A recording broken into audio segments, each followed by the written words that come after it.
Questões de Família, com José Eduardo Coelho Dias.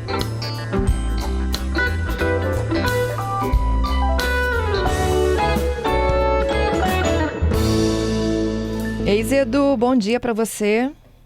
Bom dia, Fernanda. Bom dia aos nossos queridos ouvintes da Rádio CBN. Zedu, a gente traz para os nossos ouvintes mais um capítulo, da nossa série especial Amor na Atualidade e as Novas Formas de se Relacionar. Hoje a gente fala sobre o reconhecimento das relações homoafetivas. Que batalha foi isso, hein, Fernanda? Aham. Eu preciso fazer, antes da gente falar sobre isso especificamente, eu preciso lembrar o seguinte: como é que era antes? Você não tinha a possibilidade de reconhecer uma união afetiva entre pessoas do mesmo sexo. E qual era a consequência disso? Havia muito preconceito em torno da questão e não era raro filhos e filhas serem expulsos de casa por conta da sua orientação sexual. Era muito comum até bem pouco tempo atrás, era uma vergonha para as famílias. Alguns ainda entendem assim, o que é uma pena, mas é a realidade. E aí imagina a seguinte situação: um filho ou uma filha é colocado para fora de casa, encontra alguém do mesmo gênero, mantém com essa pessoa uma união, dividem contas, afeto, pão, dividem tudo, constroem uma vida juntos e formam um patrimônio substancial. Esse patrimônio está no nome de um só, porque não sendo lícitas naquele tempo as relações homoafetivas, termo cunhado pela professora Maria Berenice Dias, não sendo lícitas essas relações, eu não poderia ter, a menos que eu fizesse uma união de fato, uma sociedade de fato, eu não poderia me valer do regime de bens. E aí essa pessoa, que, em nome de quem está o patrimônio, que eventualmente não tenha filhos, ela foi expulsa de casa, falece. Pela ordem sucessória, sabe quem iria herdar esse patrimônio, Fernando? Os pais ou o Estado, né? Os pais. Os pais que expulsaram aquela pessoa de casa iriam herdar esse patrimônio. Então, independentemente de qualquer entendimento moral ou religioso, sob o ponto de vista jurídico, isso acaba sendo um verdadeiro absurdo.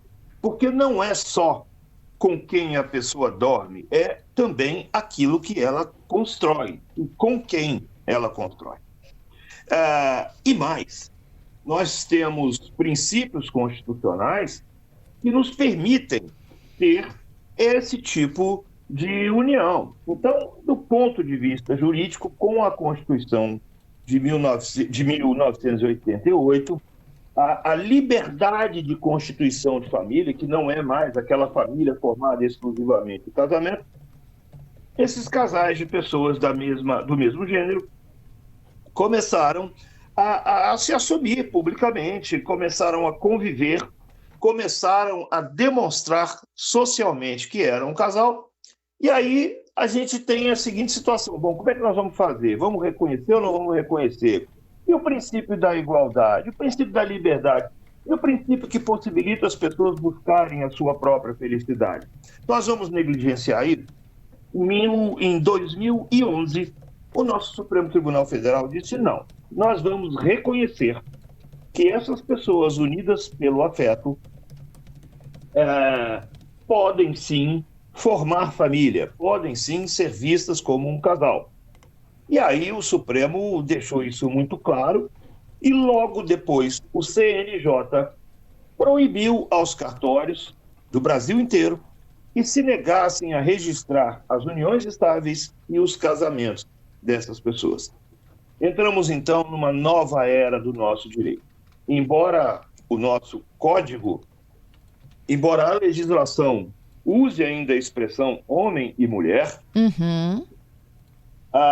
na proposta de modificação do Código Civil, de revitalização do nosso Código Civil, essas expressões estão sendo banidas. Nós não vamos mais ter, caso seja aprovada a proposta, o projeto de lei do Senado número 4 de 2025, de autoria do senador Rodrigo Pacheco, elaborado a partir de uma comissão de juristas do mais alto quilate, totalmente renomados, nós não vamos ter mais essas expressões. Homem e mulher, nós vamos ter o reconhecimento também na legislação infraconstitucional da possibilidade de formação dessas uniões. Bom, e aí, com toda essa história que a gente contou, qual é a consequência disso? A consequência disso é que essas relações passaram a ser vistas como legais, como juridicamente, como é que a gente pode falar? Lícitas, né? Não tem mais ilicitude, não tem mais problema.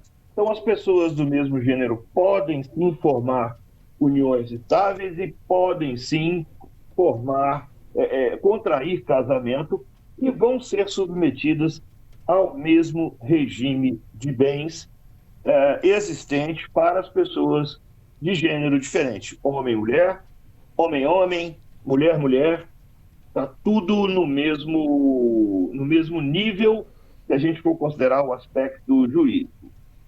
E aí as pessoas falam, mas eu não concordo com isso. E aí eu sou obrigado a ser um pouco até grosseiro, Fernando. Se você não concorda com o casamento com uma pessoa do mesmo gênero, do mesmo sexo, não case com uma pessoa do mesmo sexo. Isso aí. Agora, o que você não pode fazer é tentar interferir na busca da felicidade dos outros com algo que não vai te afetar. Porque o fato de duas pessoas revelarem publicamente o afeto não vai significar nada para você. Isso não é da sua conta, isso não é interesse seu. Mas porque vai contaminar as crianças. Fernanda, não há qualquer pesquisa científica que diga que a orientação sexual é determinada dessa forma. Porque fosse assim, nós não teríamos homossexuais, concorda comigo? E veja Concordo. bem, se quando o casamento era proibido para essas pessoas, ainda assim existiam pessoas homossexuais, já existiam pessoas, aliás, remonta a tempos imemoriais. Mas se já existia, bom, então é no mínimo uma contradição você dizer, porque isso estimula as pessoas. Porque ensinar isso nas escolas pode comprometer. Bom, todos os homossexuais que eu conheço não aprenderam também na escola. São autodidatas, aprenderam sozinhos e sem essa interferência. Então, a gente tem que pensar também no seguinte, até que ponto isso interfere no nosso patrimônio jurídico. E eu, sinceramente, não vejo, pelo menos no meu patrimônio jurídico, eu não vejo como isso pode interferir. E eu não vejo razão nenhuma para negar a essas pessoas o direito que nós, heterossexuais, temos, que é o direito de ter um regime de bens, de elaborar um pacto antinupcial, de andar de mão dada com o meu amor pelas ruas, de chamar de meu bem publicamente aquela pessoa que realmente é o bem daquele outro. Então, o reconhecimento jurídico, tanto em termos de casal, quanto no divórcio, quanto na sucessão, acaba sendo, para essas pessoas, idêntica a de todas as pessoas. As pessoas heterossexuais, homossexuais, têm exatamente os mesmos direitos de família, inclusive no que diz respeito à guarda dos filhos, inclusive ao direito de ter, de possibilidade de adoção de crianças, todos os direitos. É a entrega plena do direito ao cidadão. É isso aí.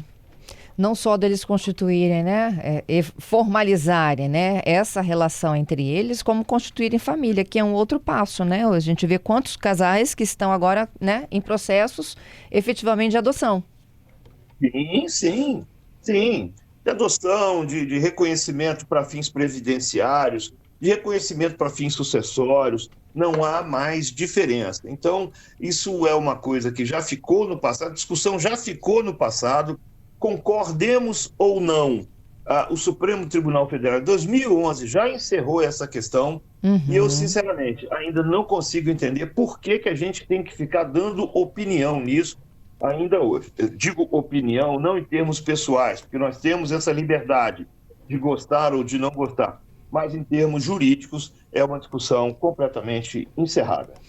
É isso, Zedu. Tudo de bom para você. Boa semana e até segunda que vem. Se Deus quiser, estaremos aqui de volta, Fernanda. Beijo para você.